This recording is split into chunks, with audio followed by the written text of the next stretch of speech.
পয়লা বৈশাখ বছরের প্রথম দিন রাজ ঐতিহ্য মেনে দেবী সর্বমঙ্গলার মন্দিরে পুজো দিয়েই বছর শুরু করেন বর্ধমানবাসী।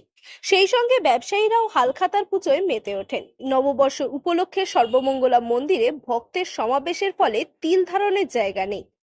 বর্ধমানের রারবঙ্গের অধিষ্ঠাত্রী দেবী সর্বমঙ্গলা।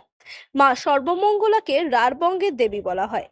যে কোনো শুভ কাজ শুরুর আগে মা সর্বমঙ্গলার মন্দিরে পুজো দেন বর্ধমানের বাসিন্দারা। তাই পয়লা বৈশাখ উপলক্ষে সকাল থেকেই মন্দিরে ভক্তদের ঢল নামে।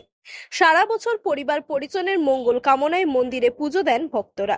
সেই জন্য ভোর থেকে দীর্ঘ লাইনে অপেক্ষায় থাকেন অগণিত ভক্ত।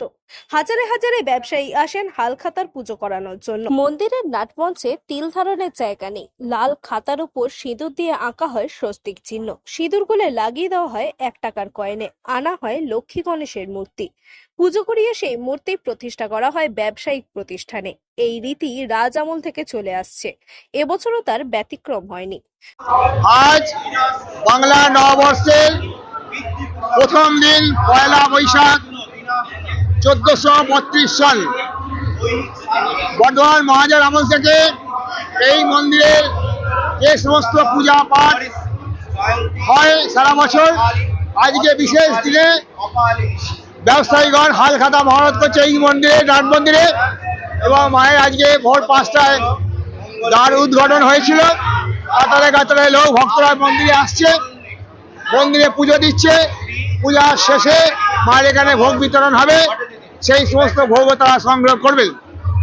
এইটাকে সুষ্ঠুভাবে পরিচালনার জন্য বর্ধমান জেলা শাসক, বর্ধমান জেলার প্রশাসন এবং স্থানীয় মানুষজন, ভারতীয় রেড ক্রস, স্কাউট সংস্থা সকলে মিলে ভক্তদের সুষ্ঠুভাবে পরিচালনা করার জন্য এবং পুজো যারা দিতে পারে সেই ব্যবস্থা করছে।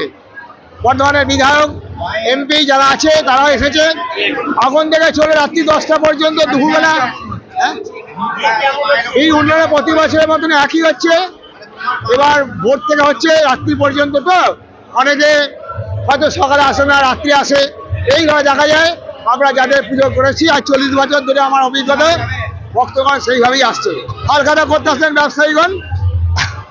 আর তাছাড়াও সাধারণ ভক্ত, সংসারী মানুষ, তারা নিজেদের সন্তান, তাদের নিজেদের পরিবারের জন্য, শরীর সুস্থ থাকার জন্য, সার্বিক শান্তি লাভের জন্য মায়ের কাছে আসেন। মা তো শান্তিময়ী, মা করুণাময়ী, মা দুর্গেতে না আসেনি। মা সবার ভালো করুন।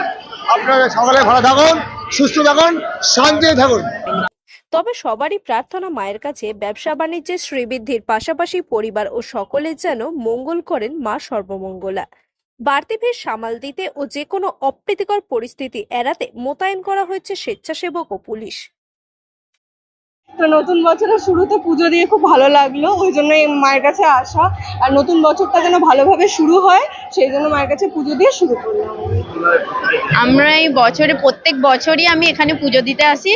আর নববর্ষের প্রথম দিনের শুরু মনেই আমার মাকে পুজো দিয়ে সেই দিনটা শুরু হয়। আমার মনে এতটাই শান্তি পাই পুজো দেওয়ার পর। আমার মনে হয় এরপর সারা বছর আমার ভালো কাটবে এবং মা আমার পাশে থাকবে সারা বছর। আমি বর্ধমান মেডিকেল কলেজের নার্সিং স্টাফ। তো আমি ওই জন্যই চাই যে আমার পরিবারের সকলে, আমার দেশের সবাই, সমস্ত পেশেন্টরা সবাই যেন খুব ভালো থাকে। হ্যাঁ, পুজো দেওয়া হয়ে গেছে। মন্দিরে অন্যান্য বারের তুলনায় এবার দেখলাম ভিড়টা বেশ বেশি, প্রচুর ভিড় আছে। কিন্তু পুলিশ খুব ভালো সার্ভিস দিচ্ছে, ভালো কাজ করেছে।